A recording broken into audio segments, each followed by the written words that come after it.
Thank you everyone for joining. I see a lot of you in the chat talking and participants in there. Go ahead and be free to make commentary everywhere you'd like. And we are excited to hear your thoughts. Now, for the main event, welcome to What's It Mean to Be Cool, a Do NASA Science Live event presented by SciStarter. I am now going to turn it over to our marvelous host, Marc Kuchner, who is the Citizen Science Officer at NASA. I'll go ahead and let you take it away, Marc. Hey, thanks, Emma. I can't tell you how thrilled I am to be here.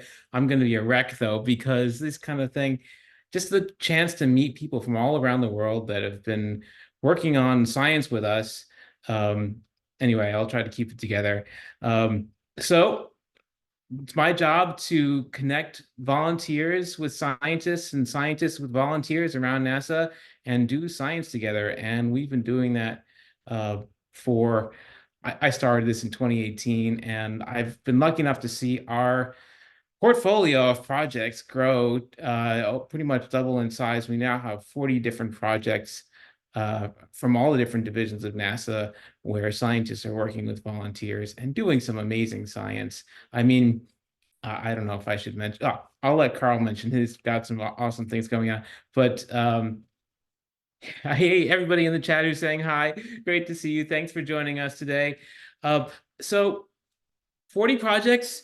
We're going to hear from 5 of them today. They've got a winter, snow, and ice theme, as Emma mentioned, and we're going to hear about them in an interesting way. We've got a scientist from each project on hand. We also have a volunteer from each project on hand. So you hear different perspectives on what's going down. And mainly, I hope you'll ask questions. You know, asking questions, obviously, that's a huge part of being a scientist. And no question is too basic. We're here for anything. No question is too technical. You want to geek out with us? Let's do it. And just to drive that point home, I've brought some marshmallows with me, and I will hand these out. I will stuff them into my computer for folks who ask good questions. Actually, no, I won't do that. It's a little cheesy. But ask questions, please.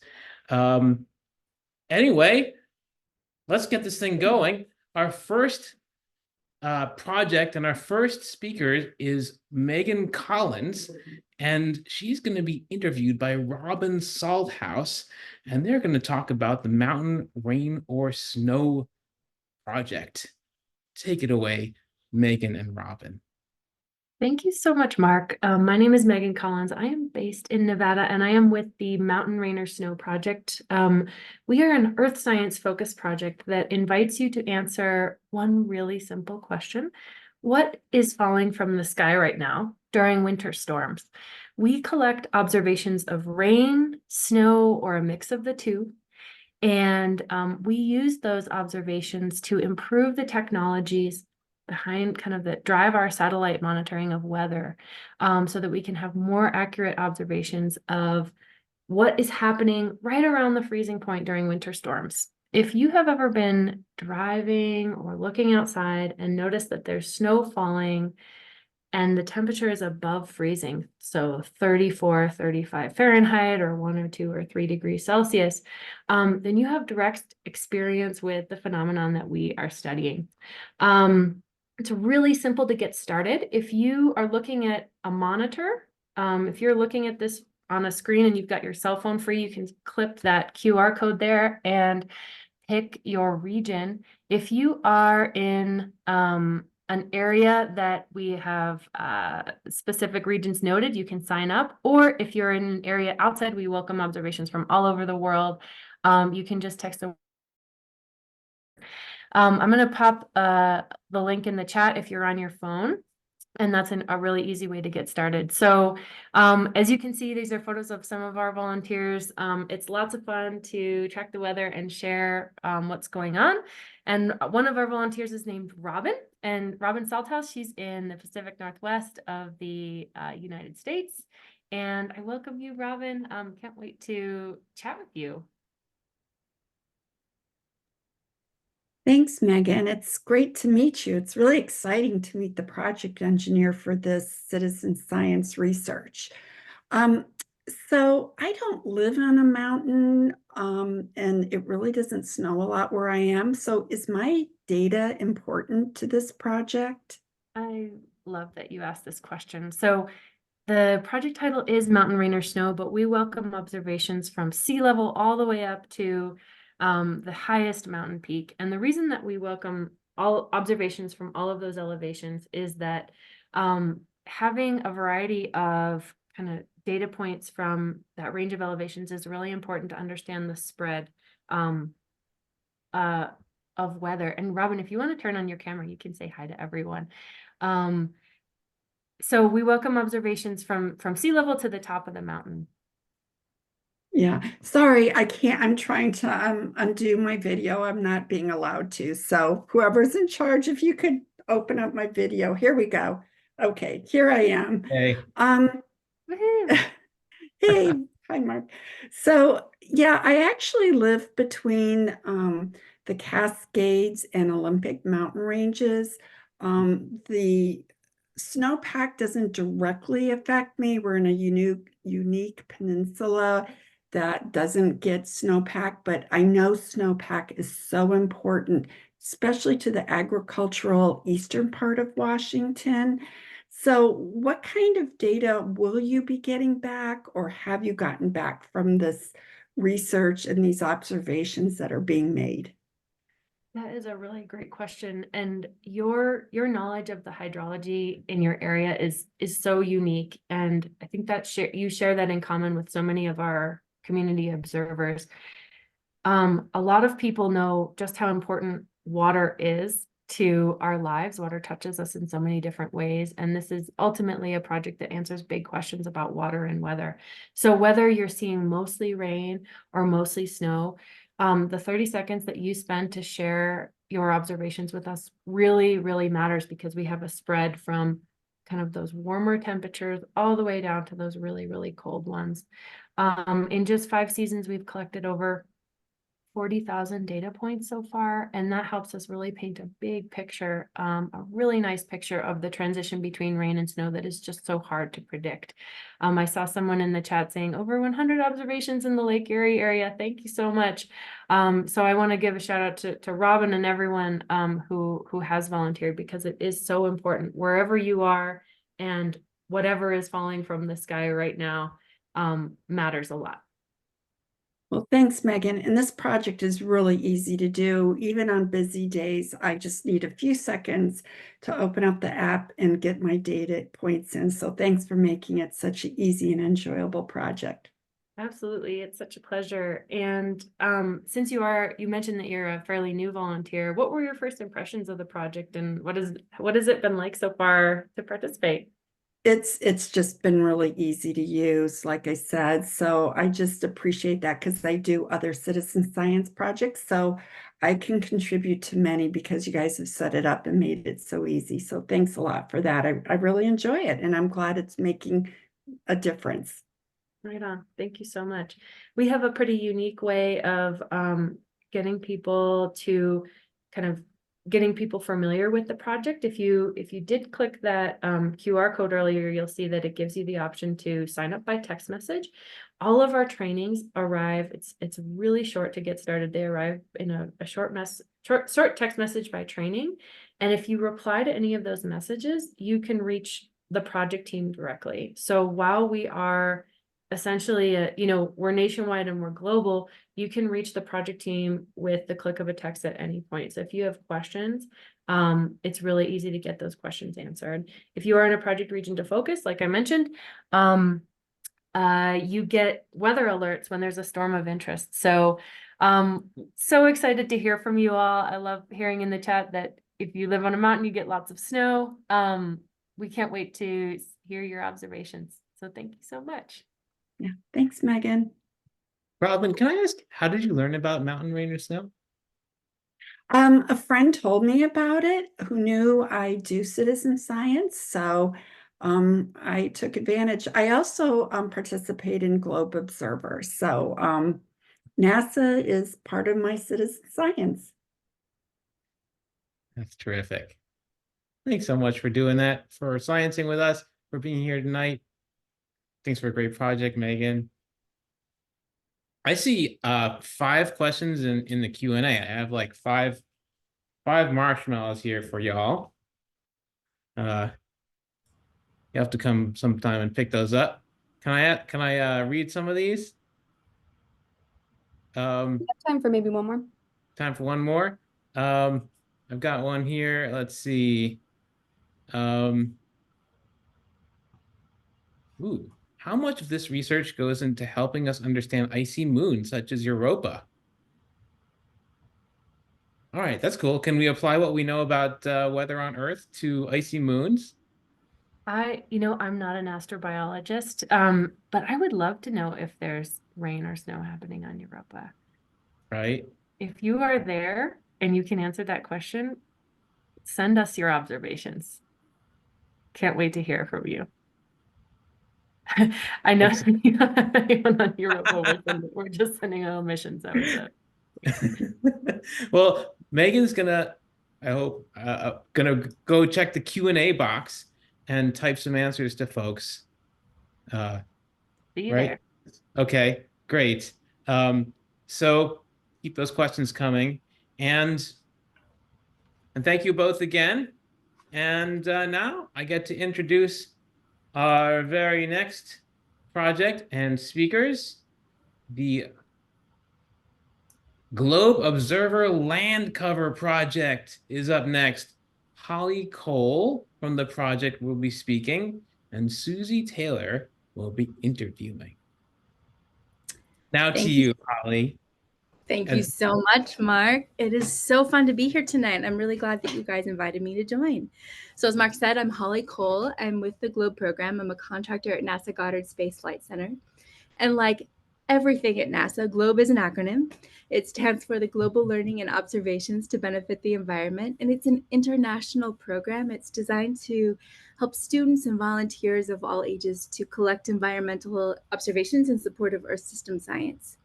So my job is I get to support volunteers who participate in GLOBE through the GLOBE Observer app. And Robin, it's so nice to meet another volunteer. It's such a pleasure.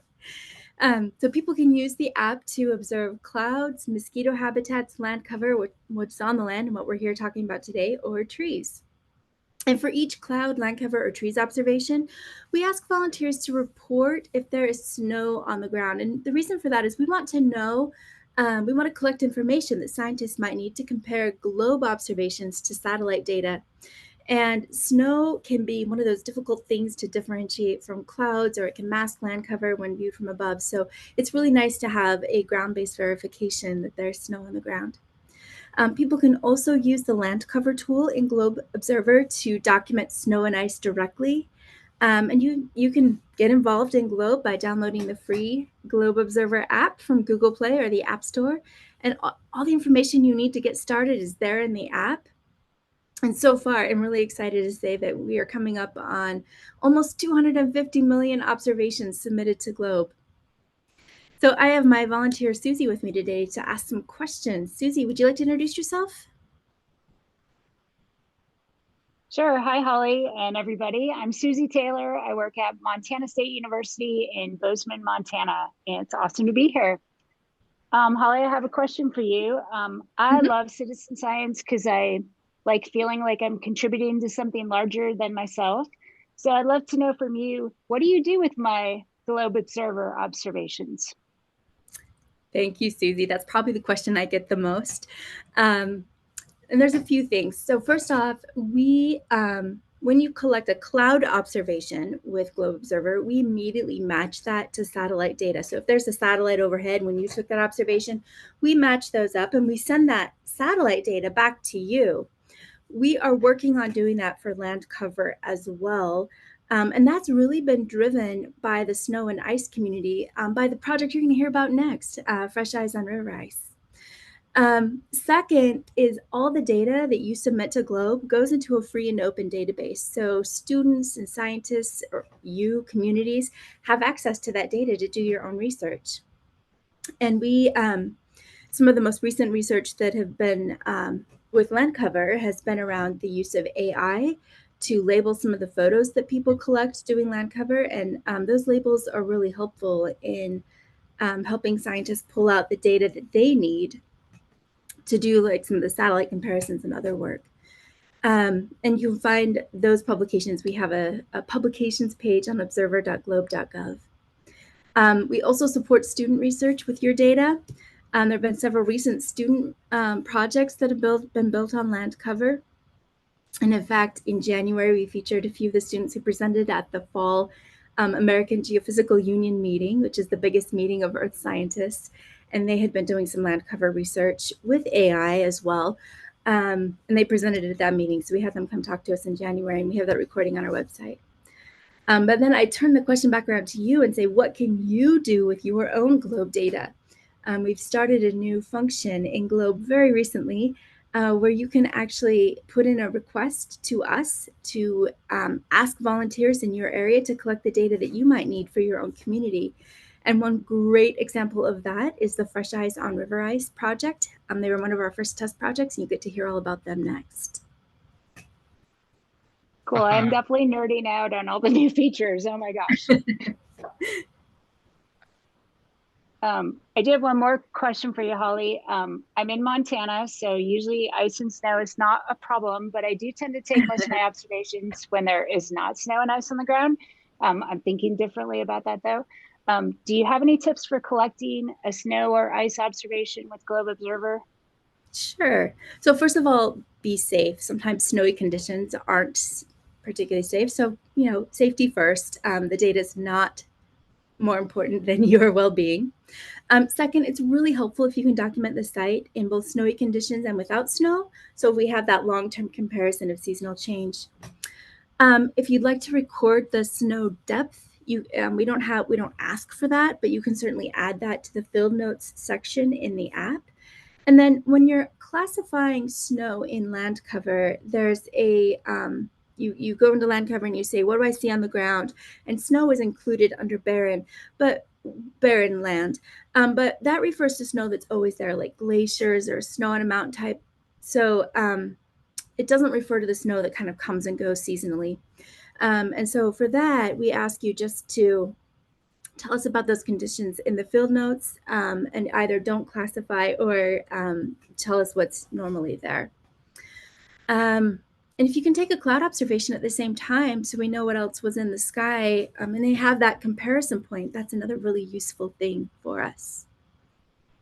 Wow, thank you so much, Susie. Thank you so much, Holly. This has been terrific. Someone asked, what are marshmallows? They're corn syrup, gelatin, and cornstarch.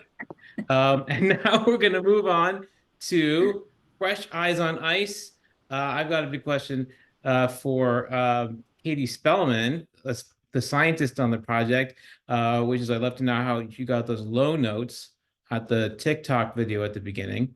But to ask the actual questions, Christy Robbins from Alaska is here to interview Katie. Take it away, Katie. Hey, okay, Mark, you said, what's it mean to be cool? Are we going to answer that question? I'll tell you what it means to be cool, Mark. It means making a difference on climate change research. Keep the planet cool, right? So the Fresh Eyes on Ice is all about understanding how ice is changing in a warmer world. Another thing, this is what it means to be cool, Mark. It means making a difference in your own community for community safety in real time using the Globe Observer app. That's what it means to be cool. That's so cool. So we, in Fresh Eyes on Ice, we use the Globe Observer app that Holly just showed us to get pictures of ice conditions. Our project is based here in Alaska, but anybody that has a phone anywhere that ice freezes can participate. In this, we send the data in real time to the National Weather Service river ice forecasters. So they share the data immediately to do river ice forecasts. In Alaska, this is a big deal because most of our communities are not connected by roads, and including Christie's community in the very small village of Eagle, Alaska, they only have a summertime road. And so the river is a critical part of getting from one place to the next. Yeah, Christy, welcome. You are one of my role models. Christy, I met Christy 3 years ago when she joined this project, and she's gotten her community and all of her students involved. Christy, you want to introduce yourself? Sure. I'm Christy Robbins. I live in Eagle, Alaska. I am the principal teacher at Eagle Community School. It's a K through 12 school. So, and yeah, I'm excited about the project. I've been doing it for 3 years with Katie, and I have questions for you, Katie. Let's do it. Well, Good. okay. So like who can participate in Fresh Eyes on Ice? Do you have to be just in Alaska?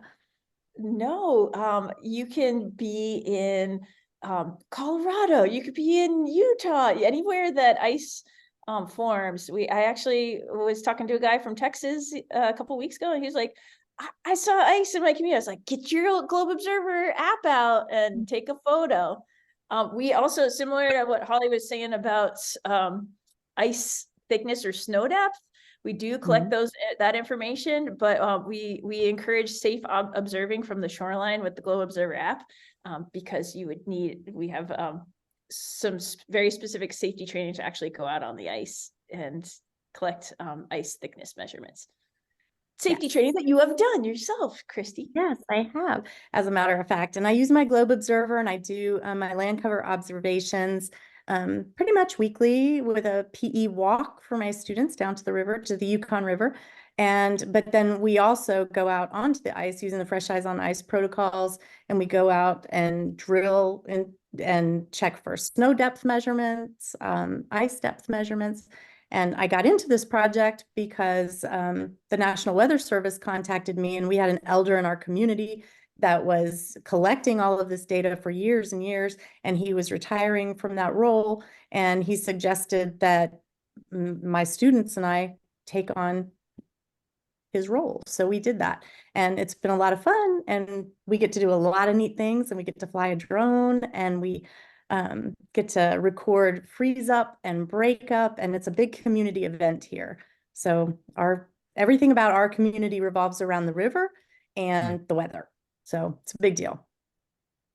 So Katie, I have another question. What fun things do you do with this project to keep it interesting and fun and engaging? Yeah, because just getting out and snapping the photo with your phone, that's pretty easy to do. But after a while, it's like, okay, what next? So the real-time use of the data, I think, is pretty exciting, that you're contributing right now to community safety through the flood forecasts if there's ice jam flooding. But also we have an annual symposium where we bring volunteers together in person. We do a snow machine expedition through Alaska. I know, Mark, you've seen the video, and yes. Christy. So some of our project scientists go on epic, multi-100-mile, like 300-mile snowmobile trips to visit the places where observers are snapping photos and taking ice measurements. And they do hot dog roasts on the river at every place that they stop. And yeah. And we also have an awesome social media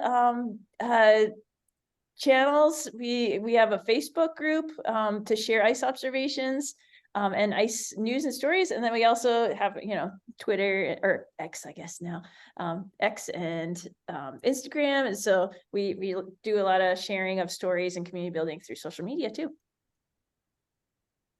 Okay. Cool.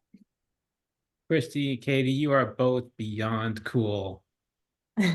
What does it mean to be cool? Your coolness. Yes.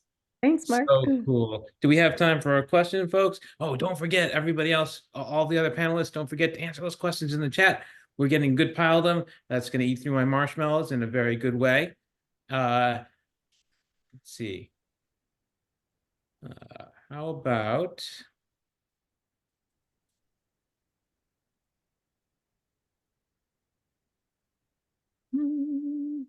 We had an interesting one that was in the chat about bird bath ice count. I just wanted to point that one out because I thought it was great and I hadn't thought about it. Can bird bath ice count for this? So Michael, one of the things that we do keep track of is just first ice on a puddle. So I always post my first ice that I see, even on a puddle, because I think, it's significant. It's cold enough to freeze. So do it, Michael. Nice. Bob Hershon's asking one for Holly.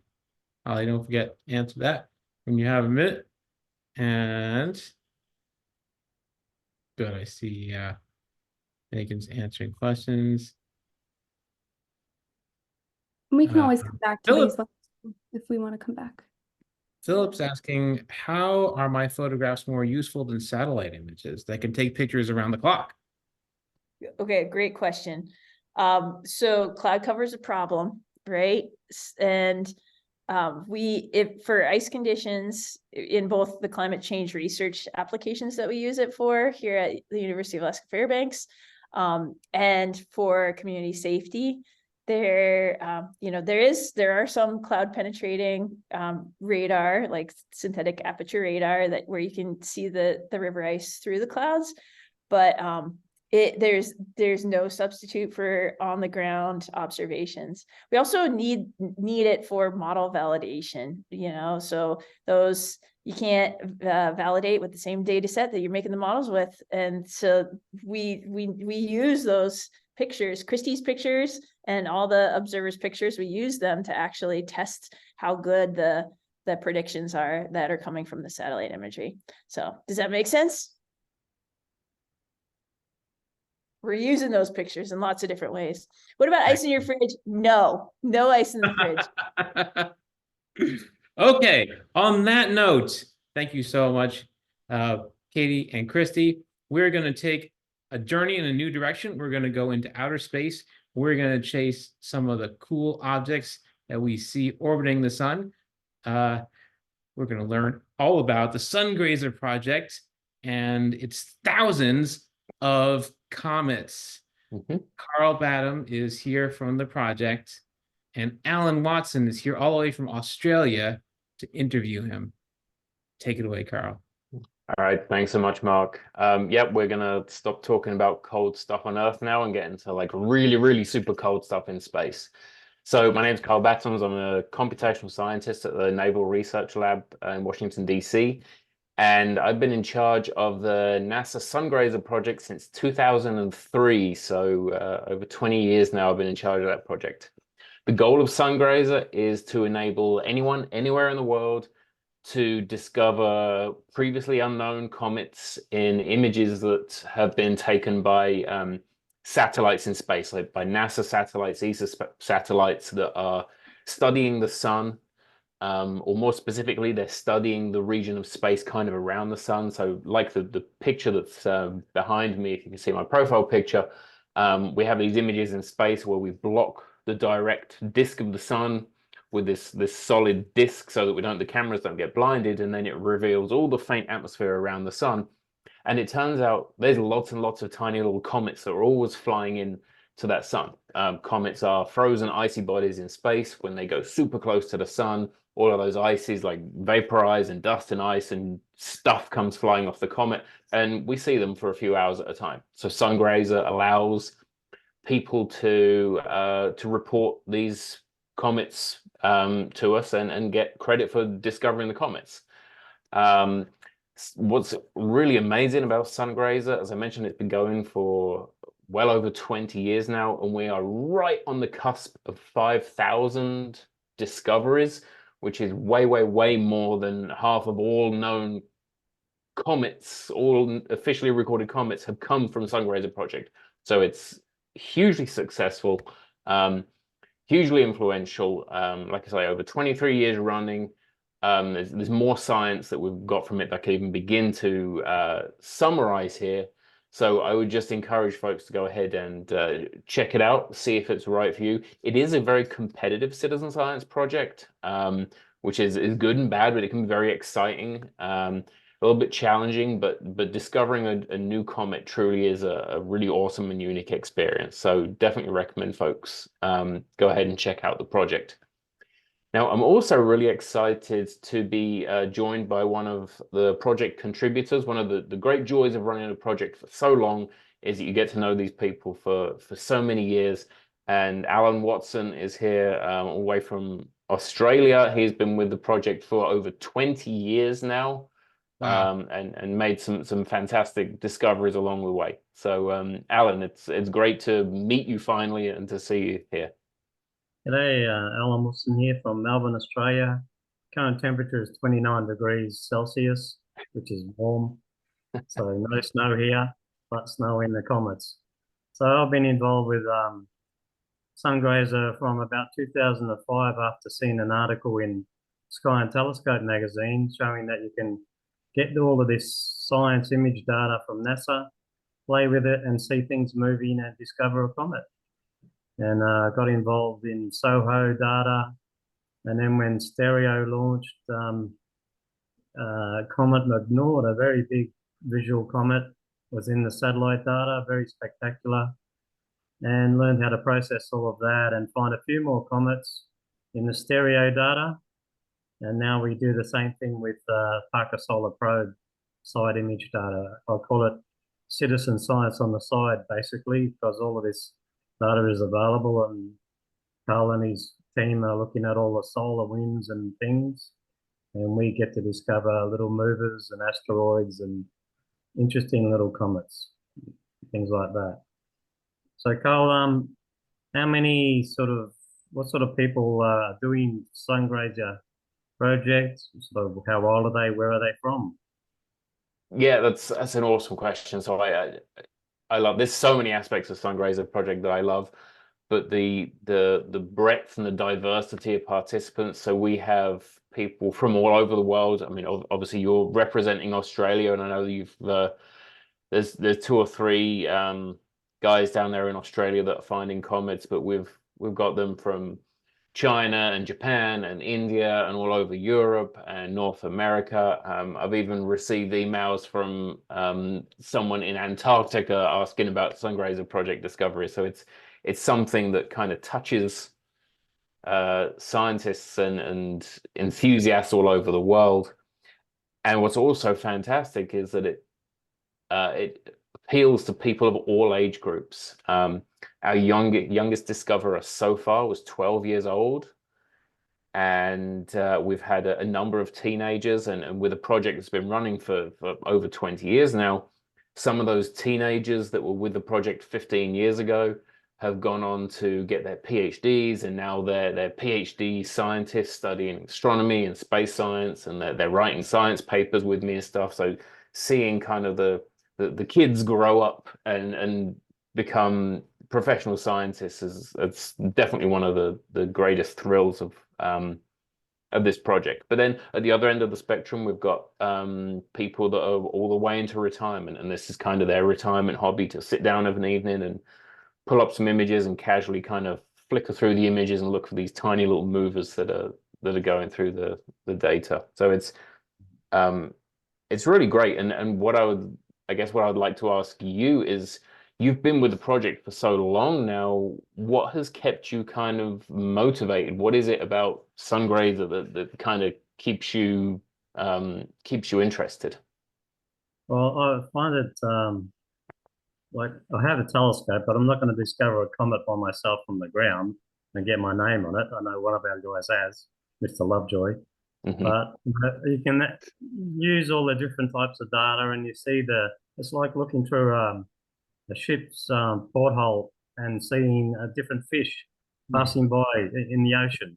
And because we've got these wide images of the stars, you can see asteroids and other comets, and you can see dynamic tails of comets going through the solar wind. So it's the effects of those and the observations that you can make for yourselves and say, oh, here's an interesting thing that happened to a tail over here. And the fact that you can get a discoverer note and you're in history as a comet discoverer is quite interesting. And because now you've got SOHO data and stereo data, and now Parker Solar Probe has got images similar, we're seeing movers and things in that sort of data. Wide field images of the stars around the Earth and around the sun. There's lots of stuff to see. It's very interesting to process the images and then find a mover, and then beat someone to the punch and say, I saw it first. Right, In right. competitive sense. Yeah. A lot of Wow, Yeah, and Alan. Oh, sorry, go ahead. no, I was going to say, Mark, I know that Mark has always been a huge fan and supporter of Sungrazer. I know it's one of the ones that's kind of close to your heart too. Well, it's so inspiring. Alan, you're so inspiring. Thank you for working with us all this time, sticking with it, making these discoveries. Not enough hours in the day. I just don't do it as often as I could. But I'm happy to be here very much. Fantastic. So apparently some people say that Edmund Halley was led one of the first citizen science projects, by the way. It wasn't about comets. It was about the eclipse, but Oh, goes way back. By the way, I just want to point out to everybody, I think there is going to be some exciting news coming from Project Sungrazer, and maybe in the next a month or two, maybe even sooner. Hope everyone will I might stay. have another go, see if I can get that magic number. do it. Get back in there, Alan. Terrific. Okay. Please ask questions for any questions you have for Alan, any questions you have for Carl. We'd love to hear them. Put them in the Q&A and folks will answer them. And now we're going to go even deeper into space. So beyond the Oort cloud or beyond the Kuiper belt, beyond the sources of our comets is a region that's pretty unexplored, the solar neighborhood. Between us and the nearest stars are thousands of fascinating objects called brown dwarfs. The temperatures that we're used to hearing in astronomy can get ridiculously high. I mean, neutron stars are millions of degrees, and our sun is thousands of degrees. Brown dwarfs, on the other hand, are quite cool compared to those temperatures. They're not as cold as the ice and snow that we were hearing about earlier, but to an astronomer, they're still really cool and cool neighbors. And here to tell us about these cool neighbors, Aaron Meisner and Lizeth Ruiz Arroyo. Thanks for being here, Aaron. Take it away. Yeah, thank you, Mark, and thank you, Emma, and everyone at SciStarter for giving Cool Neighbors and me on behalf of Cool Neighbors and Liz on behalf of Cool Neighbors the chance to speak to you a little bit about our project today. So my name is Aaron Meisner. I'm a staff astronomer at a place called NSF's NORLab based in Arizona, and I'm the founder of the relatively new citizen science project called Backyard Worlds Cool Neighbors, or simply Cool Neighbors for short. So the goal of Cool Neighbors is that Cool Neighbors aims to discover cold objects roaming interstellar space in the solar system's local neighborhood of the Milky Way galaxy, the Milky Way galaxy being the galaxy that we all inhabit as residents of Earth. So we discover nearby neighbors of the sun in a way that's kind of what's been done by astronomers for many centuries, actually, which is by looking for objects that move relatively rapidly across the sky. And we search for these moving celestial objects in telescope data from NASA's Wide Field Infrared Survey Explorer, or WISE telescope. And this is an infrared space telescope in low Earth orbit around our planet. And participants basically go onto a website hosted by the Zooniverse platform, which you may have heard of, and vote yes or no for a series of WISE sky movies, whether they think each of these candidates is a new moving object or may instead be a false positive, like just noise in the telescope image, or a data artifact. And so how do you get involved? Well, to get involved, it's relatively simple. You just visit our website, coolneighbors.org. That's Cool Neighbors with no U before the R in the American spelling convention of neighbors. Maybe someday we'll buy the other domain as well with the U in it. And basically you can just go right on there, and after 1 or 2 clicks, you can start reviewing new candidate members of the sun's local galactic neighborhood. One thing that I find really inspiring and that sort of motivates me to continue my involvement with all these searches for new neighbors of the sun is the fact that with Cool Neighbors, we really do have a chance to make historic, like once in a century discoveries of cold objects lurking right in the solar system's backyard. So if you think back, 100+ years, there was Barnard's star discovered to be nearby the sun, other familiar names you might know like Proxima Centauri, Alpha Centauri.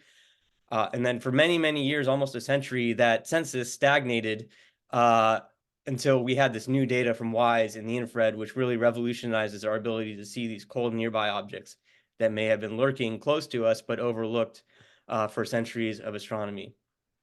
So Cool Neighbors, as I said, is a relatively new project compared to, say, some of the ones we just heard about. We only launched roughly half a year ago, but we have received already something like 2 million contributions or classifications, as we call them, with the Zooniverse platform from volunteers on Cool Neighbors, which is really amazing. We greatly appreciate all the engagement and participation we've received so far. We are definitely discovering lots of moving celestial objects, some similar to what we thought we would be discovering, these cold stars or what we call brown dwarfs nearby the sun, which we can get into a little bit more later, but also some rather different from what we thought we might discover originally, which is also a very fun part of these citizen science projects, is to sort of discover the unexpected in these huge data sets. So with that, I think I'll turn it over to Liz.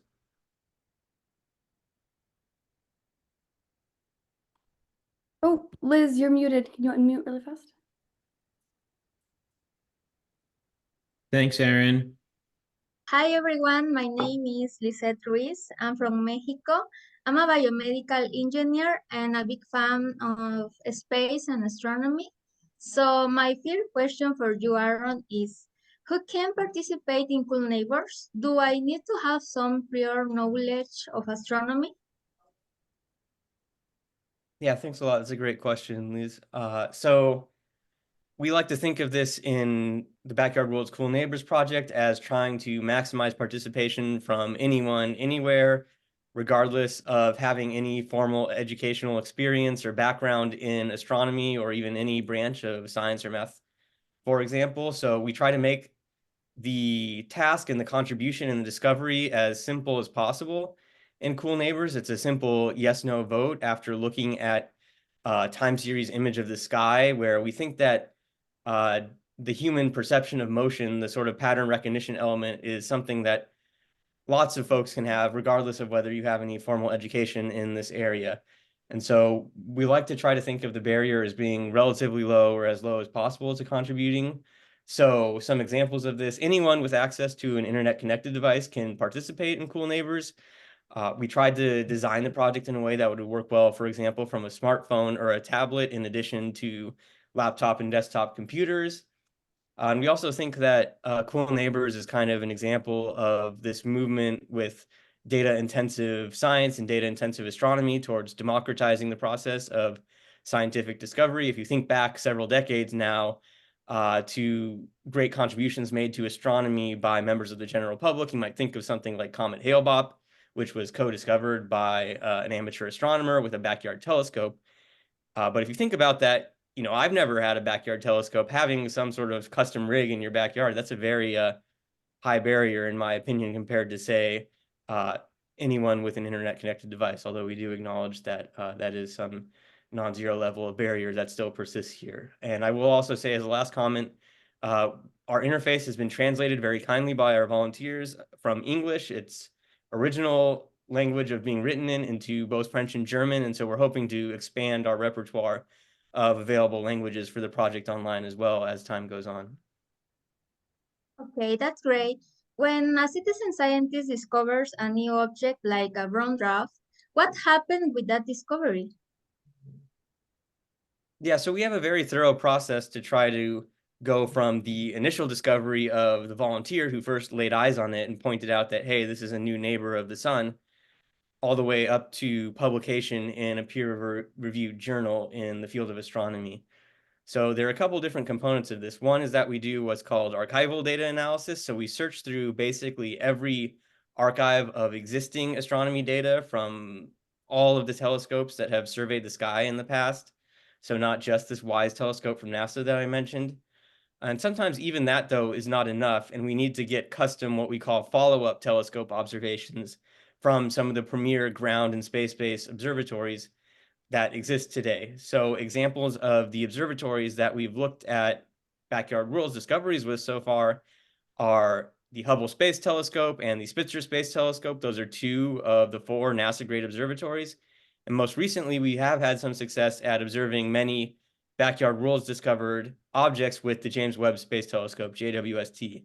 And so it's really cool to think about the idea that some object first spotted by a member of the general public is now being pointed at by JWST. I mean, even for me as a professional, it's really awesome to ever hopefully get the chance to observe one of my discoveries with JWST. But just the fact that we're using these premier missions to look at the discoveries of the volunteers on Cool Neighbors and Backyard Worlds is really amazing to think about.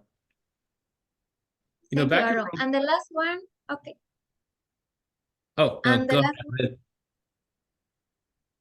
And the last one, what have you learned from all the classifications sent by volunteers? Yeah, so I can elaborate a little bit more on what I said earlier, which is that through Cool Neighbors so far, we've been really fortunate to benefit from something like 2 million classifications in only about half a year, which is awesome. And we think that in this short span of time, we've already discovered something like hundreds of new neighbors of the sun. And so I would split these into a couple of different categories. The first is kind of this cool star or brown dwarf category, which is what we thought we were looking for going in. So a brown dwarf, just as a matter of terminology, since these may be relatively unfamiliar compared to, say, stars or planets, brown dwarfs are kind of intermediate in size, intermediate in mass between the coolest stars and the largest Jupiter-like planets. So they're these kind of intermediate type objects. You can think of them as like super Jupiters that are roaming through interstellar space all by themselves. And the reason we expected to find them is because they're cold, and so they emit mostly in this infrared light where NASA's WISE telescope is optimized to find them compared to all prior telescope data sets. But then interestingly, we've also been finding other classes of objects which we didn't necessarily expect would be our main purview within Cool Neighbors. And so the example of this is that we've actually been finding what are called white dwarfs nearby the sun and moving very fast. And we think these may be ancient relics encoding sort of like the history of the births and deaths of stars more than 10 billion years ago in our Milky Way galaxy. So it's just another great example of the serendipity in citizen science-based discovery. Okay, thank you, Aaron. Liz, can I ask you a question? I want to know how you discovered the project. I started doing citizen science projects 3 years ago, and one of my first projects I did was Backyard Worlds Planet 9. That's how I found about Cool Neighbors. And I already had a little prior knowledge about search of brown dwarfs with this project. Fantastic. Thank you for all all the science that you've done with us from all those different projects. And thanks for being here today. Thank you, Aaron. That's our 5 projects. That's all our speakers, but we still have questions. Everybody's answering questions in the Q&A. It's a lively discussion in the chat. It's so great to have everybody here. I want to take this moment and thank all of our speakers who are here, all of the volunteers who came, who are online, who are doing the interviews, who've been working with us on these projects. You're all extremely, extremely cool to me. And okay, I'm just really happy to be working with you on science. So Mark, is it okay if we ask a couple questions that are in the do we have Q&A? time for questions in the Yeah, we've got a couple of minutes. I think we can do probably 3 questions. And I did see some for Aaron and Lisette specifically that came into the Q&A. Caroline asks, what happens if you make an incorrect annotation for project on Zooniverse? So on Cool Neighbors, will you mess up the research? How does someone know that they're giving you good data if they're not sure exactly if they know what they're doing yet? Yeah, I can speak to that. It's a really great question. It's one that I think is really at the frontier of how we operate these citizen science projects in the optimal way, which I don't, by the way, claim that we've reached quite yet. And we're constantly working on refining what we do. But the way that this works currently is that the Zooniverse platform very kindly provides something called a talk forum where volunteers can interact with one another, and volunteers can also interact with professional science team members. And additionally, we have some sort of advanced participants among the volunteers, Zeth being one example, who has been designated a moderator. And so we have a team of moderators, including both professional and volunteer contributors, who will go and try to answer any questions posted on specific candidates there in order to sort of get rapid feedback. The other thing I would say is to not worry too much about making a wrong classification. I mean, if these were all easy to classify, then there would be essentially no point in doing the project. But the way we get around that is that Zooniverse has this notion of a retirement number, or essentially how many times independent volunteers will look at the same candidate in order to rate it. And for that, we set it quite high in Cool Neighbors, so 20 yes or no votes on each candidate. And so probably the interesting cases are actually the ones that get something like 50 or 60% yes votes, as opposed to the ones that get 100% either way. In a way, it's a mirror of the whole rest of science. I mean, central to science is this idea of peer review, right? We don't just, it's not so because one person says it's so. We believe it, or we take it seriously when multiple members of the scientific community look at the same data and agree on the interpretation, right? We check each other's work in science. And that happens in citizen science the same way. Great question. There were a couple questions about comets and what the importance is of finding comets. Carl, can I hand it to you to tell us a little bit more about that? I saw quite a few come in with, what's the deal? Why do we need to find them? Yeah, it's an awesome question. I was actually just starting to kind of type out the answer to that, but it's definitely easier to explain. So yes, what are the importance of studying comets? Comets are the leftover pieces from the formation of our solar system. So you go back a few billion years when our solar system was just a big cloud of gas and dust and stuff swirling around, and gradually all of that started to clump together, and you end up forming planets, and we have a sun, and then before you know it, we have the solar system as it is today. But not all of that material got pulled into making the planets. And some of it, it was just leftover stuff that kind of receded out far into our solar system. And that's what comets are. They are the leftover building blocks of our solar system, and they are perfect, pristine, primitive, untouched versions of the ingredients that formed our entire solar system. So when we study them, one of the things we're studying them for is to understand exactly what things were like before the planets and stuff all kind of clumped together and formed. Like what was our solar system like before it was the solar system, basically. And then real quick, another side to studying comets, there's many reasons for studying them, but another popular one is this question of where did all of water on Earth come from? And for a long time, people thought, well, comets have lots and lots of like ice and water on them, so it kind of makes sense that when Earth was very young, lots of comets were coming in and smacking into the planet and dumping water, so maybe that's where Earth's water came from. There's still sort of an open question, but believe it or not, I think that the consensus at the moment is that comets probably did not deliver most of the water to Earth. It looks like asteroids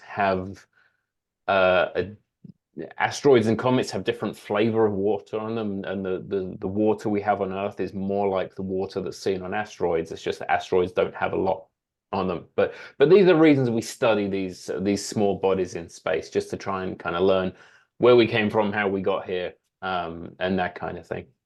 Did comets deliver the nitrogen though? I think it's hard to say where our nitrogen came from without comets. Yeah. Oh, I mean, there's no question that, I mean, in the early days of the solar system, when Earth was more like a molten ball, I mean, I know that the solar system was a mess. It was just a mess. I mean, there was junk flying everywhere. And so, yeah, Earth absolutely got pounded by both comets and asteroids. And yeah, there's no doubt that a lot of the stuff that we have here on our planet is from them. Now, I unfortunately think we might be out of time. I would love to be able to answer more questions. And if anyone wants to stay on to get their questions answered, there's a chance that some of these project leaders are willing to stay on for an extra 5 minutes or so after the hour. So if you want your answers, the answers to your questions, feel free to stay on, but we will close out right now so we can let you all go. and have a wonderful rest of your evening. Mark, I'm going to hand it back to you briefly, and then I'll close this out fully. All right. Happy birthday, Fu. Happy birthday, Fanzin. I'll just leave you with that thought that we've got 40 different projects. There's something for everybody. For crying out loud, Globe Observer land cover, just go outside, take some photos with your phone, send it in, and we'll be grateful. Or, hey, spend the rest of your life chasing comets. That's also a big win. They're all online at science.nasa.gov/citizenscience. And I think I could pass it back to Emma to tell us about 1,000,000 acts of science. Perfect. Yeah, absolutely. So if you want to get started on any of these projects today, we encourage it wholeheartedly. And guess what? In April, we have a big push and celebration of all citizen science projects, and we want you to be involved. And so not just being involved today and tomorrow in these projects, there's also thousands of projects that need your help too as we get closer to April. So if you are interested, you can sign up on 1,000,000actsofscience.org, which will be dropped in the chat for us, to join in on the campaign of 1,000,000 acts and follow along as projects are highlighted throughout the month. So we're excited to see you all back in April to talk about these things.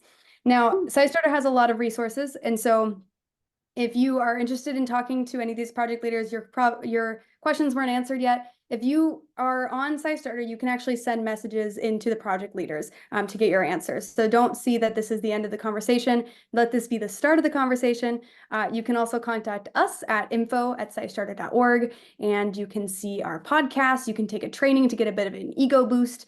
You can find more projects, and we are just here to give you that support. So we're grateful for everyone who joined us. This was a Do NASA Science Live event, which is made possible through the partnership with NASA, SciStarter, and the Association for Advancing Participatory Sciences, which is formerly known as the Citizen Science Association, if you're familiar.